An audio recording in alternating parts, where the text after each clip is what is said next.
Differentiation का just मैं lecture series complete किया हूँ। आज मैं पढ़ने जा रहा हूँ स्पीड, फिर उसके बाद पढ़ेंगे हम वेलोसिटी क्या है, फिर स्पीड और वेलोसिटी में क्या रिलेशनशिप है उसके बारे में स्टडी करेंगे। मतलब आज का लेक्चर का जो एजेंडा होगा वो 3 चीज़ रहेगा। पहले स्पीड के बारे में पढ़ेंगे, फिर उसके बाद वेलोसिटी के बारे में, फिर तीसरा पढ़ेंगे स्पीड और वेलोसिटी में क्या रिलेशन है। अब है स्पीड, आइए हम देखते हैं स्पीड क्या होता है दोस्तों। Speed is the rate of travelling distance with time. देख रहे क्या हो रहा है, रेट किसका रेट है, ट्रैवलिंग डिस्टेंस का रेट है, किसके रिस्पेक्ट में, टाइम के रिस्पेक्ट में। तो इस तरह से हमारा क्या होगा, 2 रेट पढ़ चुके थे, एक एवरेज रेट और इंस्टेंटेनियस रेट। तो उसी बिहाफ पे जब ये रेट है ट्रैवलिंग डिस्टेंस के, उसी बिहाफ पे हम 2 स्पीड हो जाएगा, एक एवरेज स्पीड होगा और एक इंस्टेंटेनियस स्पीड होगा। तो एवरेज स्पीड को हम कैसे डिनोट करते हैं, एक ऐसे करते हैं, average speed is equal to क्या होगा, S distance travel in time interval T. जो हमारा ये क्या है, एस क्या है हमारा दोस्तों, डिस्टेंस, एस क्या है, डिस्टेंस इंटरवल डेल्टा टी में। यहाँ पे इंस्टेंटेनियस क्या स्पीड होता है दोस्तों, इंस्टेंट मतलब इंस्टेंटेनियस को इंस्ट लिखे, इंस्टेंटेनियस स्पीड जो होगा मतलब D S upon D T. यहाँ पर डेल्टा एस नहीं लिखे क्योंकि ये डिस्टेंस ही है, क्या है, टाइम इंटरवल में डेल्टा टी टाइम इंटरवल में जो भी पार्टिकल डिस्टेंस ट्रेवल किया वो एस है, तो एस अपॉन डी टी। लेकिन इंस्टेंटेनियस स्पीड कितना होता है, D S upon D T. मतलब ये जो भी डिस्टेंस ट्रेवल किया इन डी टी टाइम इंटरवल में, ये डी टी क्या है, very very very small time interval. Okay, तो ये इस तरह से हो गया एवरेज स्पीड, उसके बाद हो गया इंस्टेंटेनियस स्पीड। अब हम दोस्तों देखते हैं वेलोसिटी क्या है।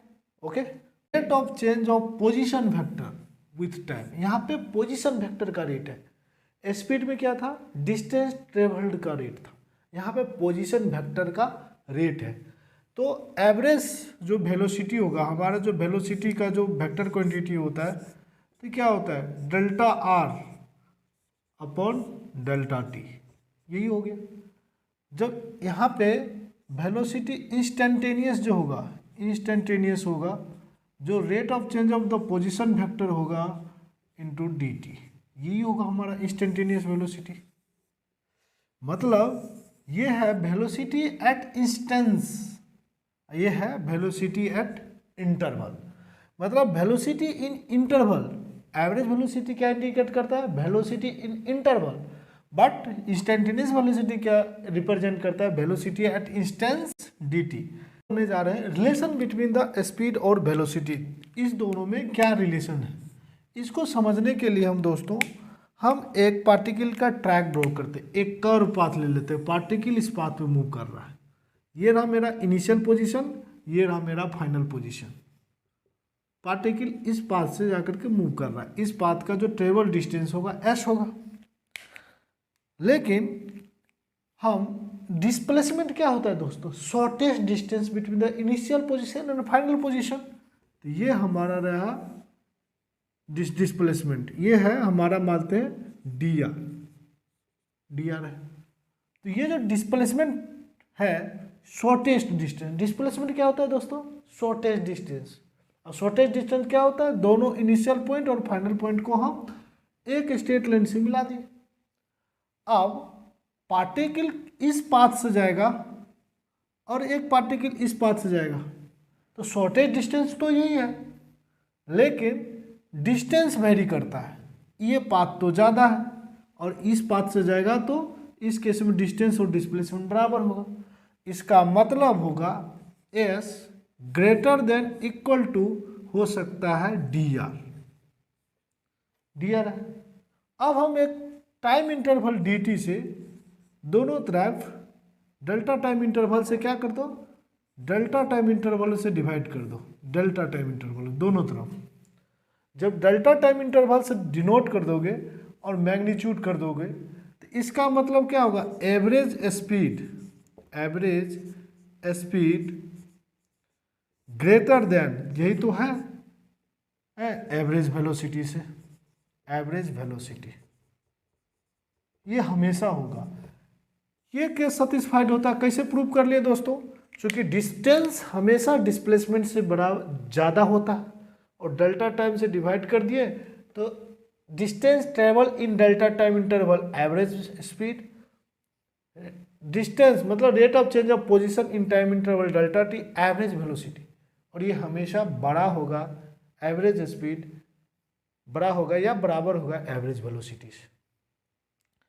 अब एवरेज स्पीड, अब हम इंस्टेंटेनियस की बात करें, एट एन इंस्टेंट की बात करेंगे तो एक छोटा सा पार्टिकल ले लेंगे, यहाँ से गया यहाँ पे, यहाँ से गया यहाँ पे, तो इसका मतलब इसका जो डिस्टेंस ट्रेवल है ds ये लगभग बराबर है dr, क्योंकि छोटा सा कर्व पाथ का टुकड़ा बहुत छोटा सा वो एक स्ट्रेट लाइन होगा, तो उस केस में हमारा जो होगा ds, जो ds होगा वो बराबर होगा dr का, dr के बराबर होगा, और dr के बराबर होगा, क्योंकि नहीं होगा तो और छोटा कर देंगे, इसको मैग्नीफाई करके देखोगे तो एक बड़ा सा ऐसा बनेगा, लेकिन कब तक ये इसको छोटा टुकड़ा लेना है एट एन इंस्टेंस, मतलब जब तक वो स्ट्रेट लाइन नहीं हो जाए, और इसको डेल्टा टी से डी टी से दोनों तरफ डिवाइड कर दो, तो यही है हमारा क्या होगा instantaneous speed is equal to instantaneous velocity. बहुत बड़ा कंसेप्ट आया दोस्तों। इस केस में क्या था, average speed greater than equal to average velocity, लेकिन यहाँ पे instantaneous speed is equal to instantaneous velocity. इसका मतलब हर इंस्टेंट पे वेलोसिटी का मैग्नीट्यूड ही क्या होता है, स्पीड होता है। ये ध्यान रखना है, हर इंस्टेंट पे जो वेलोसिटी का मैग्नीट्यूड होगा वो स्पीड होगा।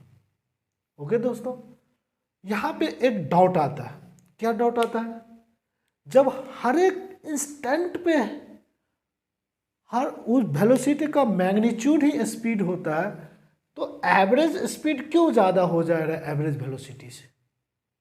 इसका नियम है scalar addition is not same as vector addition, क्योंकि हमारा इंस्टेंट, हर एक इंस्टेंट की बात करेंगे तो ये डिस्टेंस तो स्केलर एडिशन होगा, लेकिन हमारा वेलोसिटी की बात कर देंगे तो उसमें तो वेक्टर एडिशन होगा, क्योंकि डिस्टेंस डिस्प्लेसमेंट हमारा कैसा है, डिस्प्लेसमेंट हमारा वेक्टर क्वांटिटी है। तो मान लो इसका एग्जांपल से समझते, इसीलिए दोस्तों हर इंस्टेंट पे वेलोसिटी का मैग्नीट्यूड जो होगा वो स्पीड होगा, लेकिन एवरेज वेलोसिटी बराबर हो, ज़्यादा होगा हमेशा या बराबर होगा। बराबर कब होगा, जब वो स्ट्रेट लाइन पाथ पे मूव करेगा, कितना भी इंटरवल हो, डिस्टेंस डिस्प्लेसमेंट बराबर होगा, टाइम इंटरवल सेम है तो एवरेज स्पीड एवरेज वेलोसिटी बराबर होगा। लेकिन इस इंस्टेंट वेलोसिटी इंस्टेंट स्पीड बराबर होगा चाहे किसी भी पाथ पे मूव करे, लेकिन एवरेज स्पीड एवरेज वेलोसिटी कब बराबर होगा, जब वो स्ट्रेट लाइन पे मूव करे, अदरवाइज एवरेज स्पीड ज़्यादा होगा एवरेज वेलोसिटी से। ऐसा क्यों है, इसका एक ही रीज़न है कि जो हमारा स्केलर एडिशन है वो नॉट सेम होता है वेक्टर एडिशन। ओके, इसको और एग्जांपल से समझा देते हैं, समझ में।